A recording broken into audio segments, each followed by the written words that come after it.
Well, welcome here to an Ignite Press book launch live cast.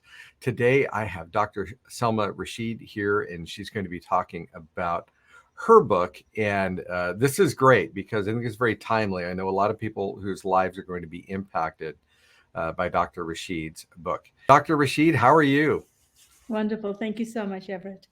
Congratulations on this, your book launch day. We're excited as we track results and watch the incoming sales numbers. It is super, super fun to watch. I thought it would be best to start us off with just asking you to tell us a bit about yourself. How did you get to this place where you are an expert in hormone replacement therapy? Actually, it started from my own personal interest. A couple of decades ago, I was at the stage of my life. I'm thinking, about 10 years from now, I'm going to be approaching menopause. I certainly don't want to go through what other women go through, and I don't want to age like the normal um, aging process. So determines how we age: senile dementia, osteoporosis, all these debilitating illnesses and diseases and processes that occur with aging. I wanted to find out how to avoid that, how we can deal with that, and that's when I really started looking into this topic more deeply. And hormone replacement therapy, honestly, is the number one solution we have to prevent the chronic diseases of aging and prevent also the normal degenerative aging process. That's what got me interested. And then, of course, it's just been an ongoing effort since then. Well, and while we're doing this, I want to let people know that they can actually type any questions or comments into the chat log, and we'd be happy to bring them to you and share them so that we can get that message out. So, Dr. Rashid, first, I think it'd be great for a lot of us to just get a basic understanding about hormones and their role in our aging process. Can you educate us about that? Yes, well, as human beings, we have a very predictable life occurrences in life. We're young, we develop, we're fertile for about 20, 30 years. And then for women, it's menopause that's the turning point. And that's an average age of 51. And after that, at that point, your body stops making estradiol and progesterone. All the other hormones are basically there, but estradiol and progesterone start being produced by the ovaries. And that actually initiates a very rapid declining in aging, in our health. We start getting osteoporosis at a faster rate, senile dementia gets starts happening. Our muscles, our tendons, our ligaments, our immune system, everything starts degenerating at a faster rate. Now, this started happening to us in our 40s, but we still had some level of estrogen and progesterone, so we didn't feel it as much. But after menopause, all the degenerative processes accelerate. And again, in men, it happens when they lose testosterone, but men don't go through anything that's the same as menopause. Their degenerative changes is a lot more constant. And so they don't have menopause type symptoms, but they age just the way we do.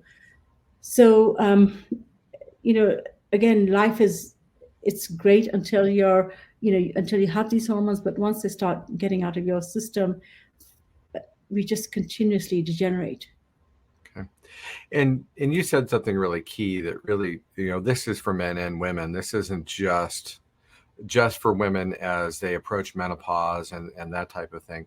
So tell us what things can be done? Like what things can be done in order to avoid going through these transitions?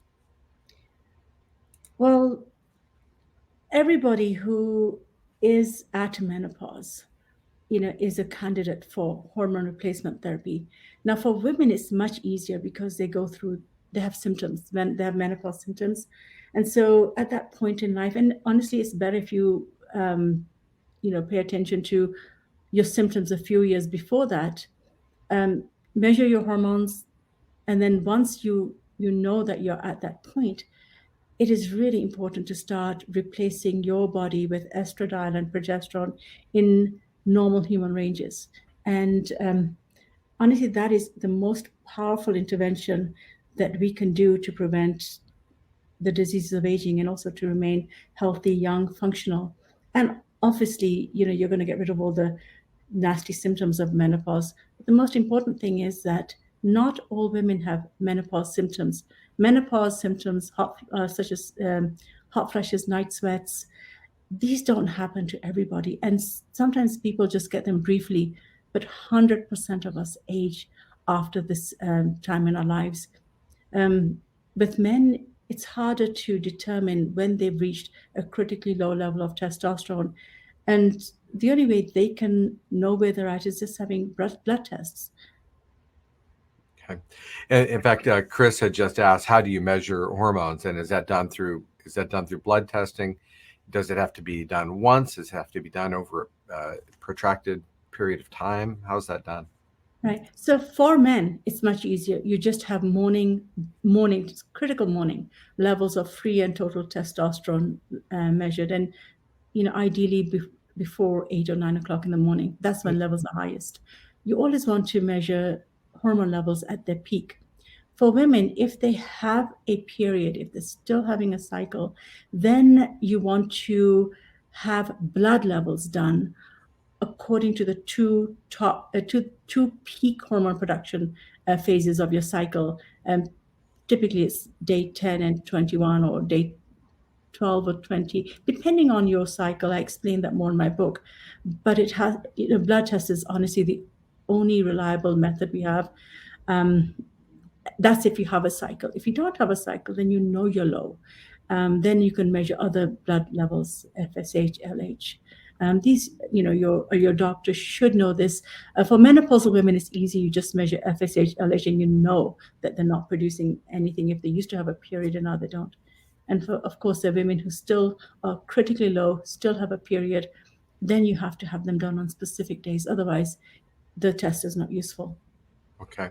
And do most general practitioners know how to do these tests appropriately? And that's a tragedy. No, they don't. I have many patients who come to me and tell me that, yes, I got my levels done and they were normal. And they have a period. And I said, which day did you go? And they don't know, and neither did their practitioner. And there were random labs. And the range is so broad that it's just really a useless test. So, no, unfortunately, this is something that we're not taught. It's the biggest tragedy of our era, that we have so much knowledge, but it's not taught to practitioners. And women just continue to suffer unnecessarily. Well, it's interesting because I remember having my testosterone levels done with my general practitioner, and I didn't receive any instruction to go do it first thing in the morning. It's Uh, critical because that's when it rises. After that, it goes down, and it's normal to do that. yeah. So when you're treating somebody, let's say you determine that their levels are not optimum, what does treatment look like? Like what do you do to try to improve this? For women, we give them estradiol, and I'll just clarify this. Estrogen is a it's a it encompasses every type of estrogen, post urine estrogen, plant-based estrogens. It's like alcohol. The term alcohol, it's a category of uh, hormones. Alcohol is not a hormone, but a category of molecule. Estradiol is a specific estrogen that our ovaries make, and that's the one that we should be replaced with. So I would, if somebody's not making estradiol or progesterone, and I would know that through blood test or the fact that they are menopausal, they're not having a cycle, put a few things together, then we would start them on topical estradiol and progesterone in a cyclical way, the way that our ovaries make it. And that's the way our body recognizes it and knows what to do with these hormones. And then, of course, we measure. Then we definitely measure periodically what's in their blood, and we correlate that with the symptoms and a few other things, and then we get them balanced. It takes a few months to balance somebody, because I don't know how one person versus another is going to absorb or how much they need. So that's about as hard as it gets. And after that, you know what your body needs and you take it for life. Okay. So, boy, there are a ton of questions coming in here. And so let me bring some of them up on the screen, if you don't mind, and we'll kind of address some of them. Um, so, Darlene asked if borderline osteoporosis can be reversed through this treatment. I've seen it happen. One of my patients back in, I think it was about 2005, beautiful woman, tall, slim. She was about 50, and I said to her that, would you consider hormone replacement?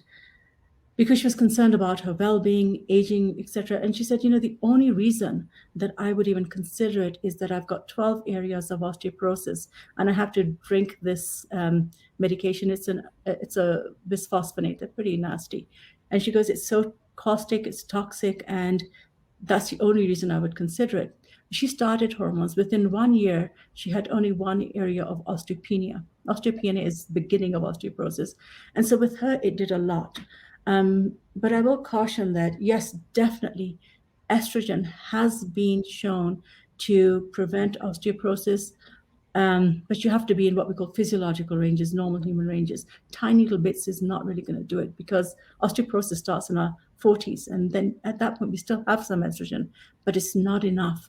And the genetic factors that determine also how much our body needs. So no, definitely it will. And I will also say that back in 1930, Fuller Albright, who's a renowned um, American endocrinologist, he at that time said that estradiol prevents osteoporosis. Osteoporosis happens because women lose their estrogen.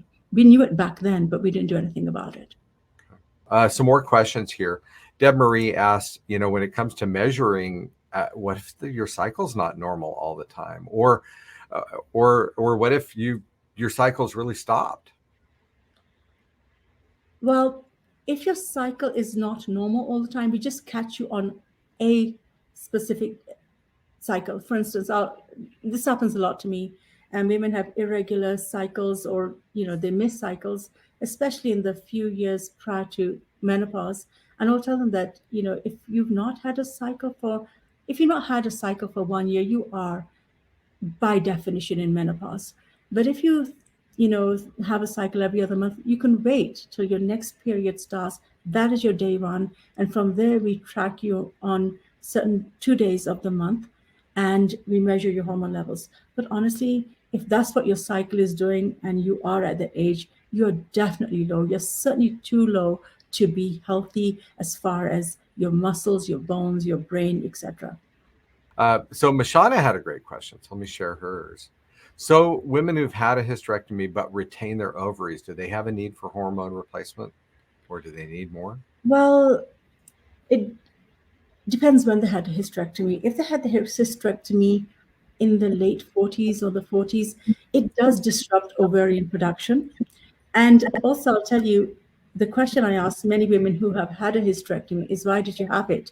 Nobody has a hysterectomy for the heck of it. It's usually because they've had ovarian dysfunction, they've probably had fibroids, excessive bleeding, the hormones are not produced in balance. So they do make some hormones. It's very hard to measure them because they don't have a period, and you don't know which days rather to do the test.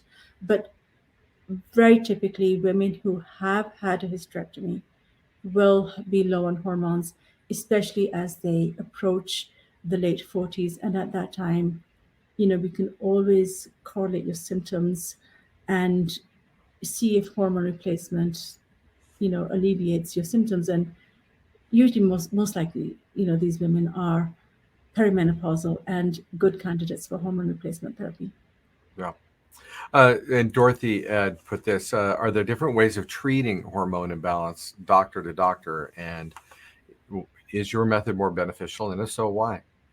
Well, the thing is that, I don't have, what I try to do is stay with what's most natural. Okay, firstly, what are we losing? We're not losing testosterone, we're losing estradiol and progesterone. Testosterone is mainly made in women by the adrenal glands, although in young women, some of it is made in the ovaries, but mostly it's the adrenal hormones. So first thing you want to do, if you are going through menopause, then what you're losing is estradiol and progesterone.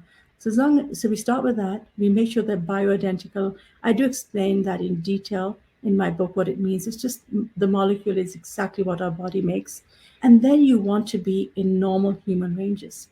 And so if you meet those criteria, that yes, you're using the correct hormones, you're using the two hormones that are ovaries used to make and now they're not, you replace them in what we call physiological doses, and that's normal human ranges, then that's all we really need to know. And it doesn't matter which doctor is doing that. And very importantly, you must always have your labs done so that you know that you are in the right ranges, you are absorbing it correctly, you're not going over or under. Mm-hmm. Are there special labs for that, or special tests that are done beyond the normal screening that I can, that it's commonly It's done? very, it's just blood test. And again, I used to also, I rather fell in the trap of doing saliva test. Saliva is good for certain things, such as cortisol, but when it comes to estradiol and progesterone, it can really be misleading, and I've suffered from that. So there isn't an excellent test, but the best test we have is the blood test. But you have to do it very specifically. You have to, it's about timing. You don't want to put hormones on your arms, for instance, and go and get blood done from that. You're going to pick up the hormone, then it's going to give you false results. So I have specific instructions for my patients when they do go for blood tests, when they should go, how they should do it. And then if they follow that, then that is the most accurate test. And I'll remind everybody that you can get all this information and much, much more in Dr. Rashid's book, The Truth Behind Hormone Replacement Therapy. She's done an amazing job in compiling the necessary information and action steps here in the book. And she's done it in such a way where it's understandable. It's not a bunch of doctorese that we can't, comprehend or follow, but instead it's said in a way that we really can comprehend it, and more importantly, take action on it. So now, Dr. Rashid, oh, here comes another great question. So let's do this. You mentioned topicals earlier, and but are there other methods for hormone replacement therapy? And you also mentioned bioidentical hormone, and so does that vary in as far as its administration? Okay, so I'll just start with the bioidentical question. Bioidentical is an arbitrary term. It means that the hormone is molecularly identical to what your body makes. This is a very important concept, and I dedicate a chapter in my book to explaining why that's important and what it means. So bioidentical really is what the only type of hormone you should be using. I know that in England, they're starting to use this term body identical. It's just something that the pharmaceutical companies are coming out with. Confuses people more, but really the molecule it has to be exactly what our body makes, and that is estradiol and progesterone. Progestin is fake, and there's so many different estrogens. So the book really will, explain, everything, hopefully, with a lot more clarity. And as far as route, how you take it, you don't want to take any hormone by mouth. When you take something by mouth, the liver sees it before it is distributed in our bloodstream, and the liver reacts to something. It's an abnormal concentration that it sees. It's not dispersed in the blood yet, and it causes problems. For instance, estrogen by mouth will cause blood clots, a high risk of blood clots. We've known that rather from the 1960s. It's still done. It's wrong. You should never take estrogen by mouth. The problem with taking progesterone by mouth is that it converts to other hormones by the time it gets to the blood, and it's not consistent. So topical, for now, is the most consistent and safest way to take hormones. Injections, certainly not estrogen and progesterone. Progesterone would be too painful. It's very thick. It's oil-based. You have to do it every day, twice a day. And you don't want to be doing that. You can, but you don't want to. Again, you don't want to take estrogen either. It's very easy to absorb into the skin. But testosterone for men, injection is actually the best. It's the most effective. I've tried to do it topically, but it doesn't give the same effect. So for men, definitely injection. You don't have to do it every day. It's usually about 6 times a month. And for women, it's topical, and that seems to be what works the best. I've done this for over 20 years, and consistently we see the best results with this. Now, you mentioned for men, obviously it's near and dear to my heart. Is that 6 injections? Is that self-administered? Is it coming into the clinic? It's How's that very work? easy, super easy. It sometimes surprises me. Actually, I enjoy when I explain to men that it's an injection, and they just don't like the thought. But when I actually demonstrate, they're surprised how easy it is. The very first couple of times you do it, if you've never injected, it does seem a little cumbersome and intimidating. But once you've done it a couple of times, it's nothing.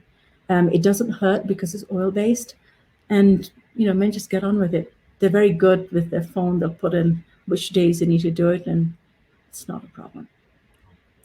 So I want to put into the chat log here, if people want to reach Dr. Rashid, Gmail is drselmarashid@gmail.com. Also, the office phone number I put in there is 331-777-2419. So you can reach out to her office if you want more information. And I imagine schedule a consultation of some kind, right? Dr. Yes. Rashid. Yep. Oh, yes, definitely. Yeah. Okay. Yes. Terrific. In fact, I guess I would ask, like, what are the initial steps if someone wanted to treat with you directly or with your clinic? What are the steps they should take? Well, first we screen them if they're the right candidate. Once they are, then I personally would like to spend about an hour with them, understanding, just their history and what it means. And then, with me and my office staff, we just walk everybody through. It's a lot. It's actually a lot easier than it seems. It's just honestly, it's amazing the type of response we get. The interesting thing is that women come to me with menopause symptoms. And in my mind, I'm thinking that's easy and that's not even a big deal. The main thing is that what are these symptoms telling you? They're telling you are on a path of rapid aging. You're going to get senile dementia. You're going to get osteoporosis. You're going to get muscle degeneration, weakness, bone degeneration. Your joint degeneration. Immune system is going to suffer. Your cardiovascular system is going. Everything about you is going to go downhill. That is what I'm going to give you. Yes, of course, I'll take those symptoms away. That's the easy bit. But the most the profound gift of this treatment is how it keeps us at our best. And I would like to add that one of the most powerful things that hormones do for us is our brain function. And that's my favorite chapter in the book, that how these hormones profoundly maintain our mental capability, our memory, prevent dementia, etc. And so as you get older, your brain just gets better. You have an excellent, strong brain with a lifelong accumulating experiences. You can't get that any other way. And every year you become a better person, a better version of you, rather than degenerating. Oh. I mean, that's incredible. And I appreciate the point is people are coming to you because they're thinking of the symptoms that they're experiencing and they want you to take those away. And Yeah. those are the least important things. Absolutely. Okay. Yes. Yeah, that's pretty incredible when you can deliver so much more to them than the Yeah. thing that they're really coming to you to solve. Doctor, what is the geographical area that people where you can help people? Well, it's wherever I have a medical license, and currently it's in California, Illinois, Colorado, and Nevada. We are trying to get licenses in other states only because we're having so much, request and interest. So hopefully, depending on, of course, it's a very expensive procedure to get licenses in every state. But if we have enough demand, we certainly will try to help people in other states too. And how does that work, Dr. Rashid? If somebody, I know you have a clinic in the Reno area, correct? Yeah, Reno and San Jose. I don't have a physical office in Colorado, but I do have a physical office in Chicago area, Lombard. But we do telemedicine.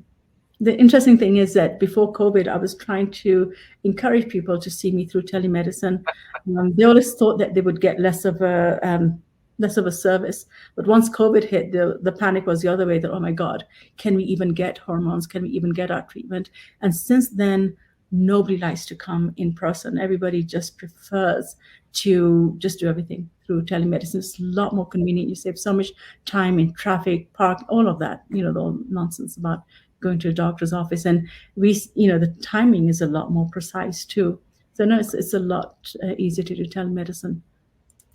Yeah, it's interesting how really those things that we were trying to do well Yeah. before, immediately we had to do well because of COVID, right? They leveraging technology more fully, and people now understand how they know what Zoom is and how to use Zoom or Google Meets or whatever it is Yeah. to do this. And I imagine they just connect through your Zoom or your website or There's whatever. different ways we do it. Depends, on the patient's comfort level with technology. So no, we've not had any problems. That's But again, 100% of our patients prefer that. I won't say 100%. There's always one or two that want to come in, and we're more than happy to accommodate. well, does it typically involve an in-person evaluation to begin with, or do you do telemedicine and work out the details as appropriate? Well, you don't need an inpatient at all. Interesting. I don't do a physical exam on anyone. It's all what you're telling me, and of course, if you have any labs or data. And then when it comes to showing you how to do it, we can again show you through media. Uh, Honestly, that's excellent because, for instance, we're here in Central California, and we could make a trip to San Jose or up to Reno if we needed to. But it sounds like between local labs and remote communication with you in your office, that all those things can be taken care of. Oh yeah, absolutely, absolutely. And my most resistant patients are just having a lot of fun, just doing telemedicine and then referring friends, and nobody's ever had a problem with this. Yeah. That is excellent. Well, Dr. Rashid, your book is out. It is launching this week. We're excited to watch the progress of it. And before I let you go, is there any other thing that you would like to share with people? Because I know I've been peppering you with questions, and so many coming from the watchers of this, which is terrific. Is there anything else that you'd like to share? Well, I would like to just emphasize that although my book does tell you how hormones are going to help you prevent the chronic diseases of aging, this topic has been controversial for about 22 years, actually 20 years. And so a lot of medical professionals will basically try to talk you out of this and say, oh, I don't like this, I don't believe in this, etc. So that's an that's one of the reasons I like the Kindle version. So you have the information at hand. Every study that is pertinent that has been done to date is in that book, and all the references are there. The actual risk of estrogen to breast cancer, which is a myth, there's nothing in the literature that is very clearly explained in my book. So if you have the Kindle version, it'll be very easy for you to just hold that up and show them that this is what I have. Where are you coming from? Because it's very sad to be deprived of this therapy and quality of life through our later decades when it matters the most, just through misinformation and misinformed healthcare professionals. That's the main reason I wrote this book, so that we can have the truth in front of us, all the studies, all the facts, data, everything explained, so that we can, give us, have a chance at living the rest of our lives in the best possible way. You mentioned something toward the beginning of the interview where you just said, we, and by we, I think you meant medical professionals, are just not trained in certain aspects of Yes. it. And I think that's important for people to understand is that it isn't that their doctor, let's say their doctor says, oh no, I don't believe in that or whatever.